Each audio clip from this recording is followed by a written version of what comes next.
प्रिय विद्यार्थियों, आज हम कविवर बिहारी दास द्वारा रचित दोहे पाठ का अध्ययन करेंगे। तो आइए हम पहला दोहा देखते हैं। दोहा कुछ इस प्रकार है।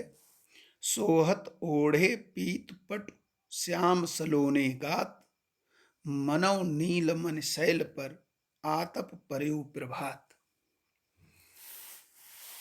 इस दोहे में बिहारी जी भगवान कृष्ण की रूप सौंदर्य की तुलना नीलमणि पर्वत से करते हैं। भगवान कृष्ण के रूप सौंदर्य का चित्रण है इस दोहे में। कठिन शब्दों का अर्थ पहले देख लेते हैं। सोहत अर्थात सुशोभित होते हैं, ओढ़े ओढ़े हुए, पीत पट पीत माने पीला, पट माने वस्त्र, श्याम सांवले, सलोने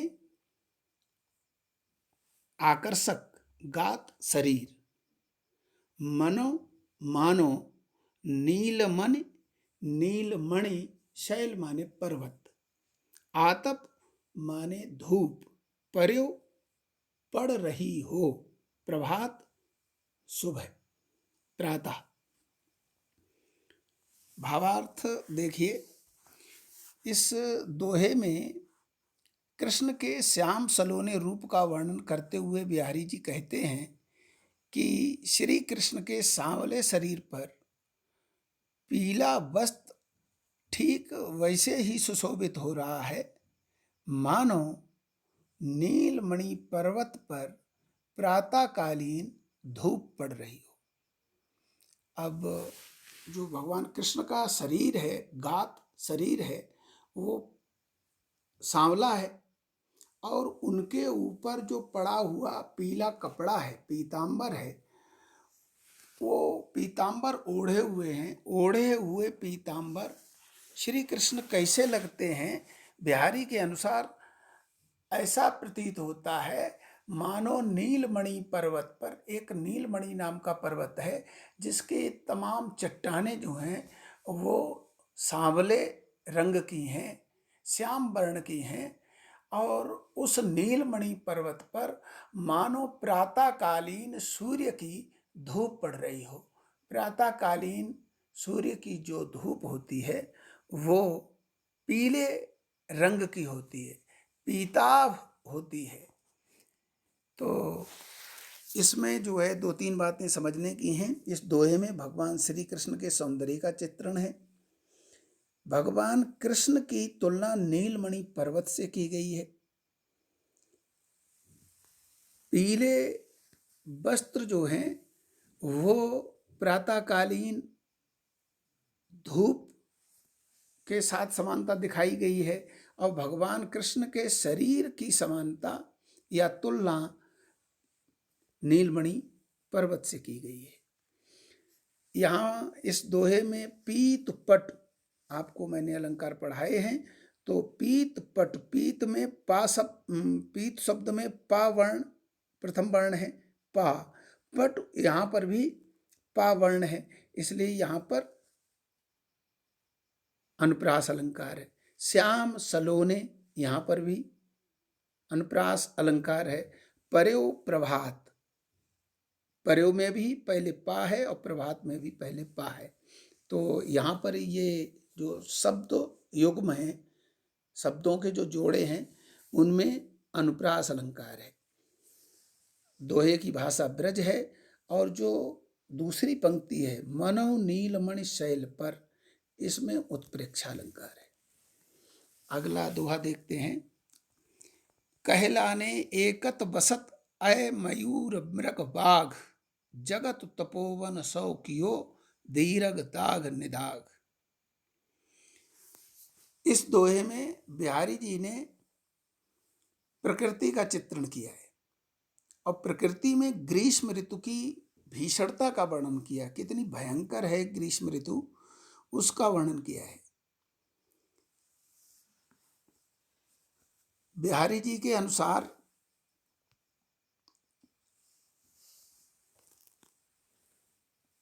गर्मी की भीषणता इतनी अधिक है कि उसके कारण कहलाने माने मुरझाए हुए एकत बसत एक ही स्थान पर रह रहे हैं। बसना रहना, एकत एकत्रित होकर। कौन कौन? 4 प्राणी। अह मयूर, मृग, बाघ। अह माने सर्प, मयूर माने मोर या मयूर, मृग माने हिरण और बाघ माने शेर। अब आप अगर ध्यान से देखेंगे तो ये जो 4 प्राणी हैं, इनमें 2 जोड़े हैं। अगर आप जोड़ा बनाएंगे तो अह मयूर, सांप और मोर, इन दोनों का जन्मजात बैर है। सांप को देखते ही मोर उस पे आक्रमण करता है, उसको मार डालता है। ऐसे ही जो बाघ है वो हिरण को देखते ही मार डालता है। लेकिन यहाँ कवि क्या कह रहा है? एकत बसत, ये चारों प्राणी एक ही जगह पर बैठे हुए हैं, एक ही जगह पर आश्रय लिए हुए हैं। कहाँ? भीषण भयंकर गर्मी में एक छायादार पेड़ कहीं मिल गया इन प्राणियों को, तो उस भयंकर धूप से, प्रचंड गर्मी से बचने के लिए उस पेड़ का आश्रय लेकर ये चारों प्राणी एक ही स्थान पर बैठे हुए हैं। तो कवि को ऐसा लगता है कि मानो ये जो संसार है, जगत माने संसार, तपोवन, ऐसा वन जिसमें कोई तपस्वी तपस्या कर रहा हो या की हो, और उसकी तपस्या के परिणाम स्वरूप वहाँ के प्राणियों का आपसी बैर भाव समाप्त हो गया हो, वो आपसी बैर भूल गए हों। इसलिए वो जो चारों प्राणी हैं एक ही वृक्ष की छाया में आश्रय लेकर बैठे हुए। तो कवि को ऐसा लगता है कि इस प्रचंड गर्मी ने इस संपूर्ण संसार को तपोवन में बदल दिया है। जगत तपोवन सो कियो, तपोवन की तरह कर दिया है इस संसार को। किसने? दीर्घ माने भयंकर, दाग माने धूप, और निदाग माने भी धूप, लेकिन निदाग ऐसी धूप जिसमें हवा का बहना बहुत कम हो। धूप जब तेज पड़ती है और हवा भी तेज चल रही हो तो धूप का उतना असर नहीं होता जितना कि तब होता है जब हवा ना बह रही हो।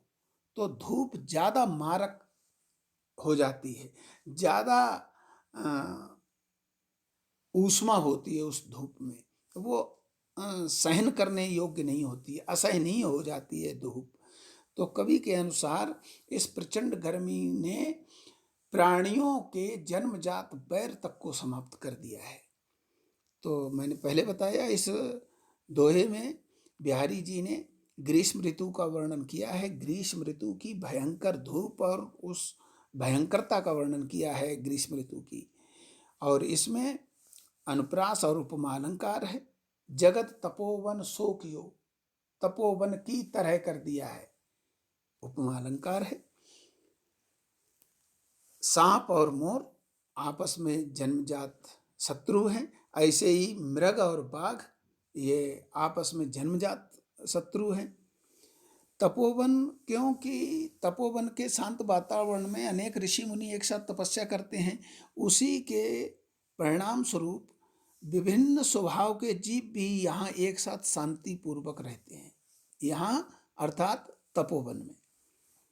तो ये इस दोहे का भावार्थ हुआ। इस दोहे में बिहारी जी ने गर्मी की भीषणता का वर्णन किया है कि गर्मी के कारण सारे जीव अपनी शत्रुता भी भूल जाते हैं। परस्पर बैर भाव रखने वाले जीव सांप, मोर, बाघ तथा हिरण बैर भाव का ध्यान न रखते हुए एक साथ तपोवन में विचरण करते हुए दिखाई देते हैं। उन्हें गर्मी के अलावा और किसी बात का ध्यान नहीं रहता। तो भाषा वही ब्रज है इसमें, और अनुप्रास और उपमा अलंकार का प्रयोग है। आज के लिए इतना ही। अगले दोहे हम अगले दिन करेंगे। धन्यवाद।